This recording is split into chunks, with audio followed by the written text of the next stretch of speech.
Assalamualaikum, selamat pagi semuanya. Pada kesempatan ini kita ingin berbagi cerita dari negeri yang jauh, yaitu sebuah negara di Eropa Utara, Sweden dalam bahasa Inggris, Sverige dalam bahasa mereka. Di mana cerita ini saya alami sendiri pada tahun 2000 pada saat mengikuti pendidikan di bidang hak asasi manusia. Adik-adik dan abang-abang semuanya dan para mahasiswa-mahasiswi, pada tahun 2000 sebuah institut di Swedia namanya Raoul Wallenberg Institute yang selalu mengadakan pelatihan di bidang hak asasi manusia dan hukum humaniter internasional melaksanakan program summer yang bernama Advanced International Program on Human Rights. Waktu itu saya terpilih dari Indonesia berdasarkan suatu proses seleksi yang ketat,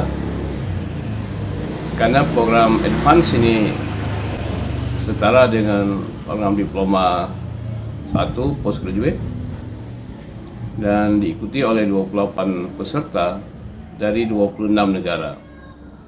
Di intinya satu negara satu pesertanya, kecuali negara besar yaitu Cina yang mengirim 2 orang peserta, dan negara Kolombia di Amerika Latin yang juga mengirimkan 2 orang peserta berdasarkan hasil seleksi masing-masing. Apa yang penting disampaikan dari pengalaman ini? Saya beri judul hari ini dengan hari pertama di Swedia.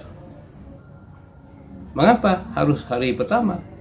Karena hari pertama inilah yang memberi kesan sangat bagus bagi saya sebagai orang Indonesia yang waktu itu pertama hadir di Swedia itu. Jadi program summer ini dilaksanakan pada pertengahan bulan April sampai dengan penghujung Mei tahun 2000, yang pada waktu itu ketika para peserta datang dari 3 benua, yaitu Amerika, Afrika, dan Asia.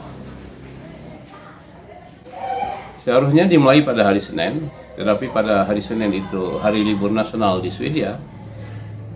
Jadi kami yang datang dari 3 benua ini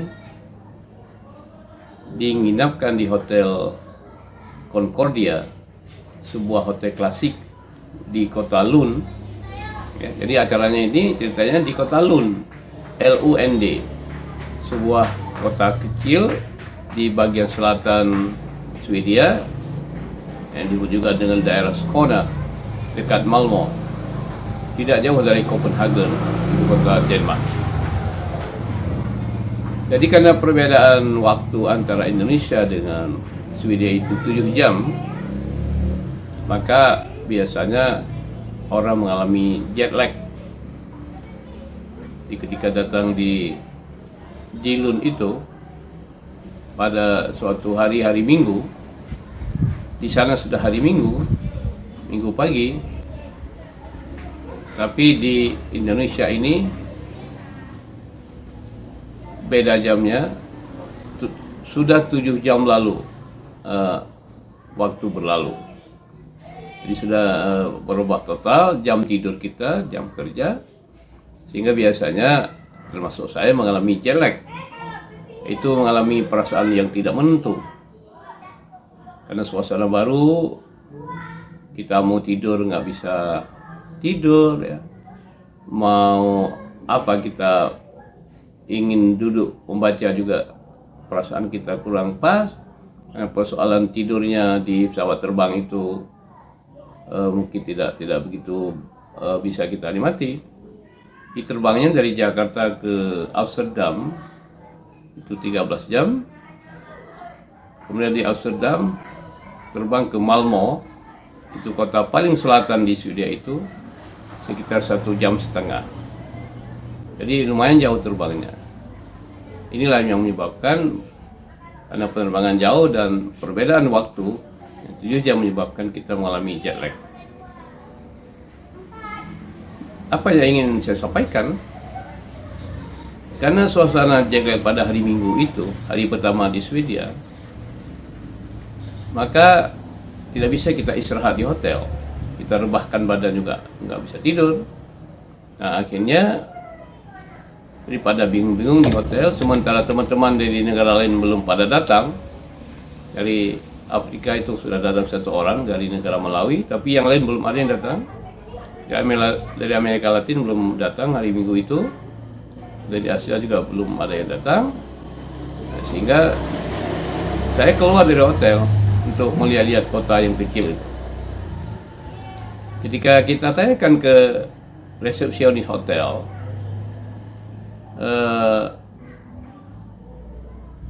di mana taman kota yang bisa kita duduk untuk melepaskan jet lag sebentar. Nah, dia jawab bahwa taman kota itu tidak gitu jauh, bisa jalan kaki, melewati beberapa jalan yang lumayan kecil lah, karena itu kota tua ya. Jalan-jalannya itu tidak besar, jalan kecil dan tidak ada aspalnya. Itu dulu jalan itu, ya kota itu udah lebih dari 600 tahun.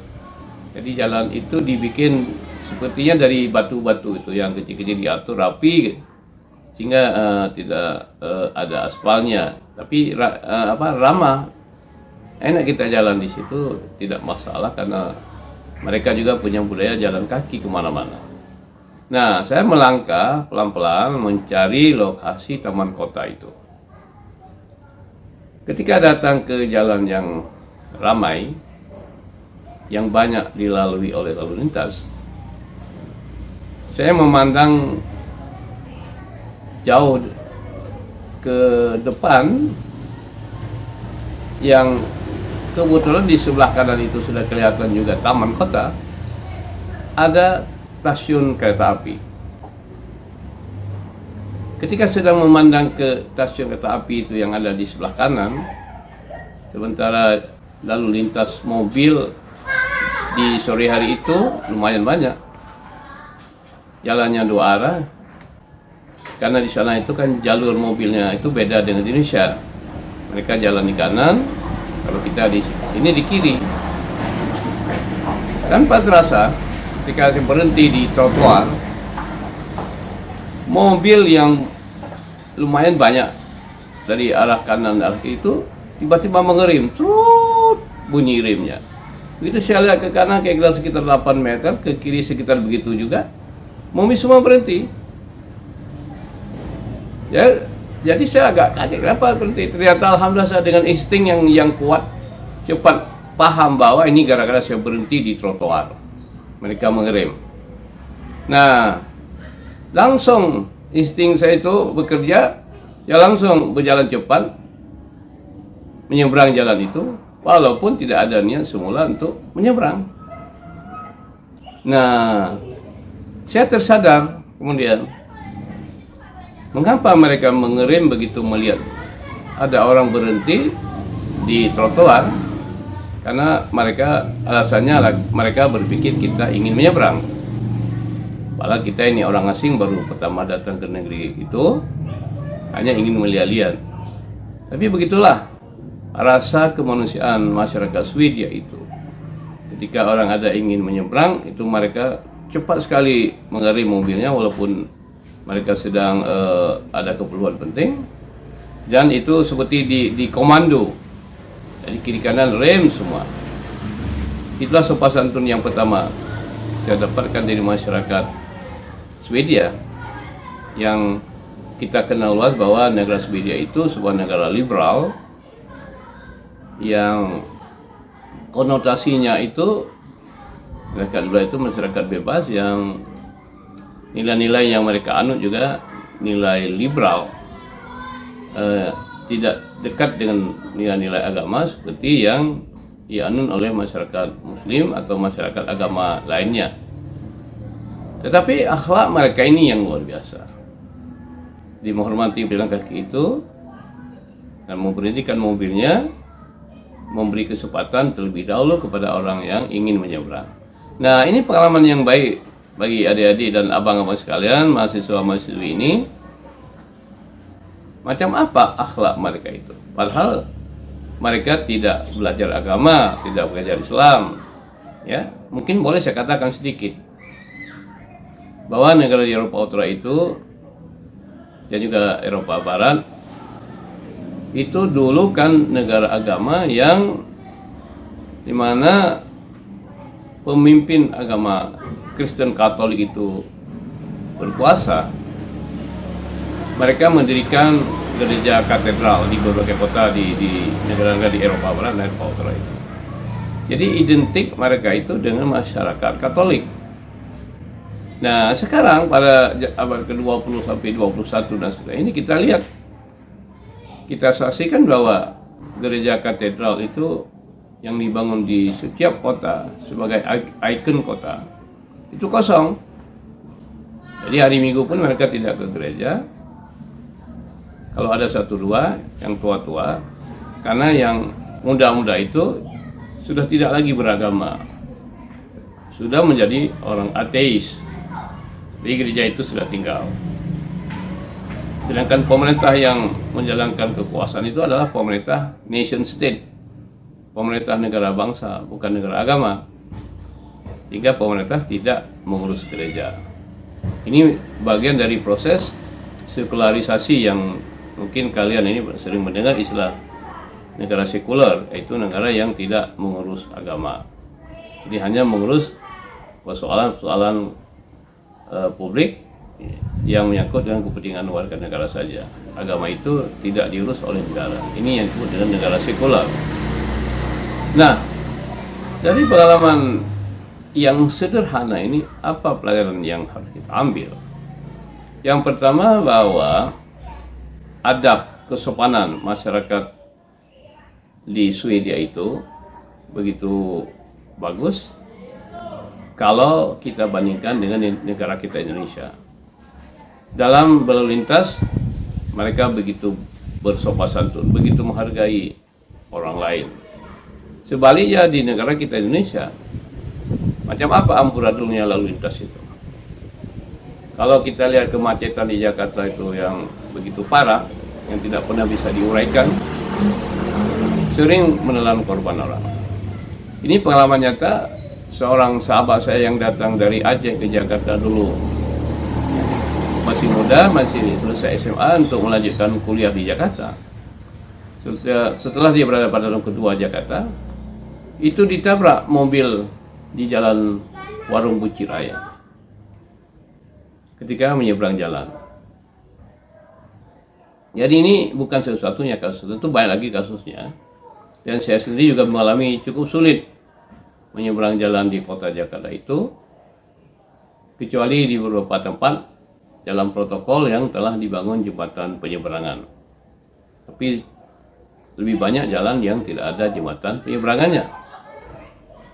Jadi kalau kita membandingkan bagaimana adab orang kita yang berlalu lintas itu suka-suka hati, tidak menghargai orang lain, saling melomba di jalan, dan berujung sebagian itu dengan kecelakaan lalu lintas.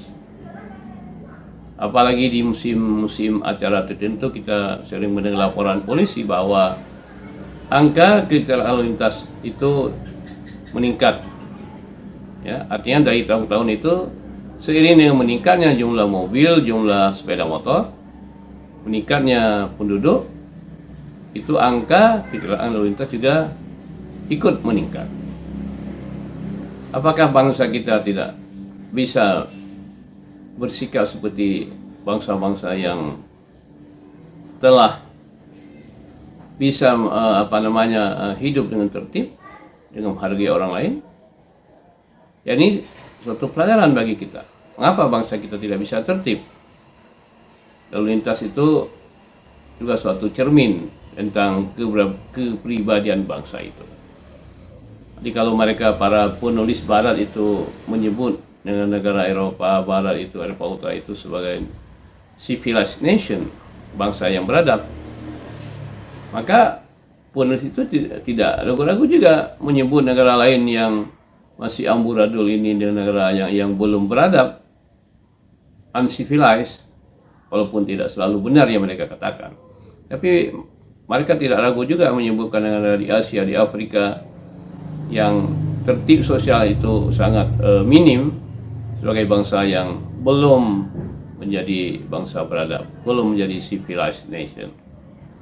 Nah, ini tugas kita, generasi muda dan para pemimpin bangsa ini, termasuk pemimpin agama, pemimpin ormas segala macam, untuk berpartisipasi aktif membenahi moralitas bangsa ini, terutama yang menyangkut dengan sopan santun di jalan. Jadi itu bukan sesuatu yang harus dipaksa, mana polisi lalu lintas itu harus bekerja keras untuk menertibkan orang yang berlalu lintas.